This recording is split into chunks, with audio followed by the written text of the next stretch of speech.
এক ভাই চমৎকার প্রশ্ন করছে, প্রশ্নটা নাস্তিকদের। ইসলামে দাস দাসী প্রথা বর্তমানে বিলুপ্ত কেন? এর কেন বৈধতা পেল? দাসীর সাথে যৌনতা, এটা কি মানায়? অনুগ্রহ করে ব্যাখ্যা করুন। প্রথম কথাটাই ভুল, যে ইসলাম দাস দাসী প্রথাকে বিলুপ্ত করে নাই, নিরুৎসাহিত করেছে। কি করছে? ইসলাম দাস প্রথাকে বিলুপ্ত করে নাই কেন? এখানে হিকমত আছে। আবার উৎসাহী করে নাই, নিরুৎসাহী করছে। আল্লাহ রাসূল সাল্লাল্লাহু আলাইহি ওয়াসাল্লাম বিভিন্ন গুনার কাফফারা নির্ধারণ করে দিয়েছেন। গোলাম আজাদ, অর্থাৎ গোলাম আজাদ করলে এই গুনাহ মাফ, গোলাম আজাদ করলে এত সওয়াব। তাহলে দেখা যায় দাস দাসী প্রথাকে ইসলাম রহিত করে নাই, নিরুৎসাহিত করছে। তো রহিত কেন করে নাই? কারণ ১৫০০ বছর আগে ওহী আসা বন্ধ হয়ে গেছে, ইসলাম চূড়ান্ত হয়ে গেছে। কিয়ামত তক আর কোনো বিধান আসবে না। কিয়ামতের আগে যে কোনো সময় যুদ্ধ বিগ্রহের কারণে আবার দাস দাসী প্রথার দরকার হতে পারে, তখন তো এটাকে আর হালাল করার পদ্ধতি থাকবে না। এর জন্য ইসলাম টোটাল হারাম করে নাই, নিরুৎসাহিত করছে। কথা বুঝতে পারছেন? এবার আসেন, পশ্চিমারা দাস প্রথা কখন বিলুপ্ত করছে? 1815 সালে। মাত্র কত সালে? কেন করছে? আমার দেশের বুদ্ধিজীবীরা ওই যে 2 পাতা পড়ে, পুরা পড়ে না। ব্রিটেন হচ্ছে দুনিয়ার সবচেয়ে বড় দান্দাবাজ, ইংরেজরা সবচেয়ে দান্দাবাজ। ওরা দেখলো যে ওদের ব্রিটেনে ফ্যাক্টরিগুলোতে কাজ করতে আফ্রিকা থেকে প্রচুর দাস কিনে আনতে হয় উচ্চ মূল্যে, বুঝেন নাই? বেশি মূল্যে। তখন ওরা একটা চিন্তা করলো যে আমরা দাস প্রথাটাকে রহিত করে দিই, তখন আর দাস দাসী থাকবে না, বাধ্য হয়ে ব্রিটেনের লোক কাজ করবে, বুঝেন নাই? তখন ওরা দাস প্রথাটা বিলুপ্ত করলো 1815 সালে আইন করে। তখন ব্রিটেনের লোকজন শ্রমিক হিসেবে শ্রম দিতে লাগলো। তাহলে দাস প্রথা বিলুপ্তি তারা করেছে মানবিক কারণে না ব্যবসায়িক ধান্দায়? এখানেও বোঝা যায় ডাল মে কুচ কালা হ্যায় কাবাব মে হাড্ডি হ্যায়। উর্দু তো ভালোই শিখছেন আপনারা। ডাল মে কুচ কালা হ্যায় কাবাব মে। তারপরে তারা কি করল? কাগজে কলমে দাস প্রথাকে বিলুপ্ত করেছে ঠিকই, কুখ্যাত ইংরেজরা ঔপনিবেশিক ক্লোনি করে, ঔপনিবেশিক শাসন করে পৃথিবীর কোটি কোটি মানুষকে দাস দাসীতে পরিণত করেছে। শুধু বাংলাদেশ উপমহাদেশকে শাসন করেছে 188 বছর। মানুষের অধিকারকে তারা কেড়ে নিয়েছে, ধান চাষ বন্ধ করে নীল চাষে বাধ্য করেছে, ট্যাক্স নিয়েছে, ভ্যাট নিয়েছে। একজন দুইজন 188 বছরে 14,000 আলেমকে ফাঁসি দিয়েছে। খাতায় কলমে দাস প্রথা বন্ধ করেছে, কিন্তু ঔপনিবেশিকতার মাধ্যমে দুনিয়ার বিরাট অঞ্চলকে, মানুষকে তারা দাস করেছে। ঠিক কিনা বল? পশ্চিমাদের দাস প্রথার বিরোধিতা মানবিক কারণে না, এটা হচ্ছে তাদের ব্যবসায়িক ধান্দা, রাজনৈতিক স্ট্যান্ডবাজি। ঠিক কিনা? এবার আসেন, ইসলাম কোন দাস দাসী দিছে ভালো করে বুঝেন। ইসলাম দাস প্রথাকে নিরুৎসাহিত করছে। 1, 2, যদি আপনি দাস দাসী রাখেন, দাস দাসী হিসেবে রাখতে পারবেন না, ভাই বোন হিসেবে রাখতে হবে। এখন দাস দাসী রাখাটা সহজ না বোঝা হইল? কথা বলেন, কি হইল?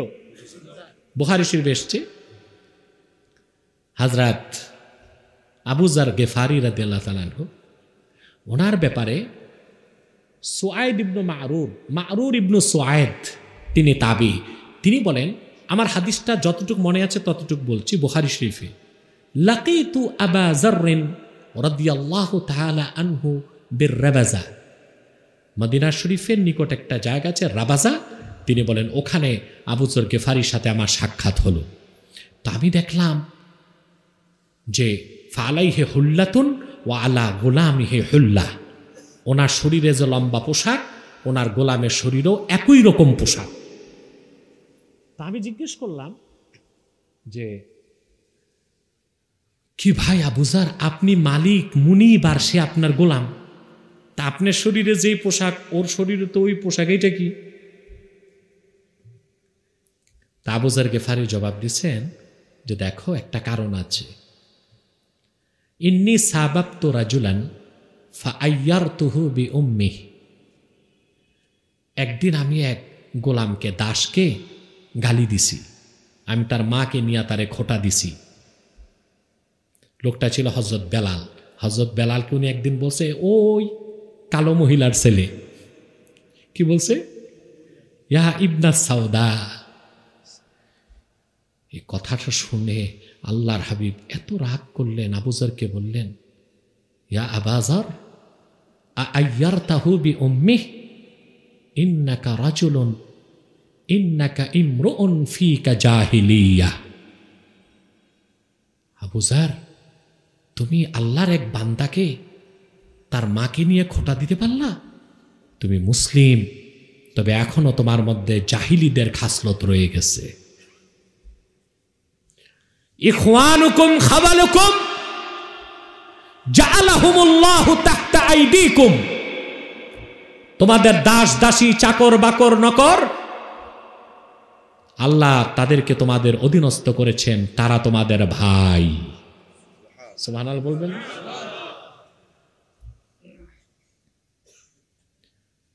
তোমাদের উপর আবশ্যক হচ্ছে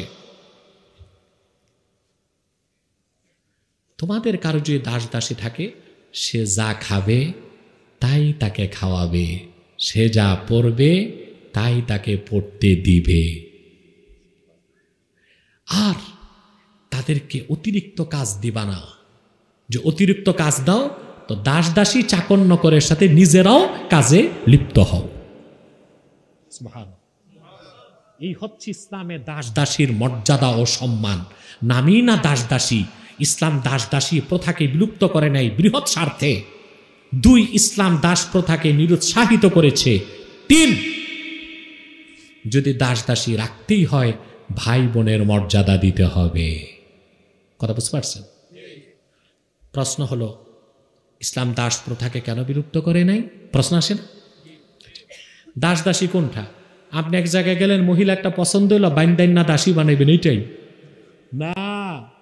যুদ্ধে যুদ্ধে যে পুরুষ নারী বন্দী হবে তারাই মূলত দাস দাসী হয়।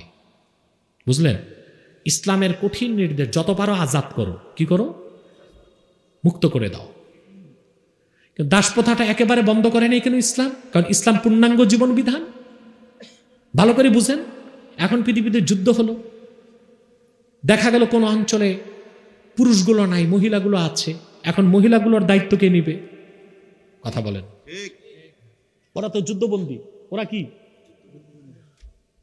আমেরিকা, ইউরোপ, ব্রিটেনে যুদ্ধবন্দীদের কি করে বলতে পারেন? হত্যা করে, কিংবা যুদ্ধবন্দীদেরকে চিরকাল কারাগারে রাখে। যেমন আমেরিকা 23 বছর আগে, 23 বছর না, প্রায় 29 বছর আগে ইরাকে যুদ্ধ করেছে।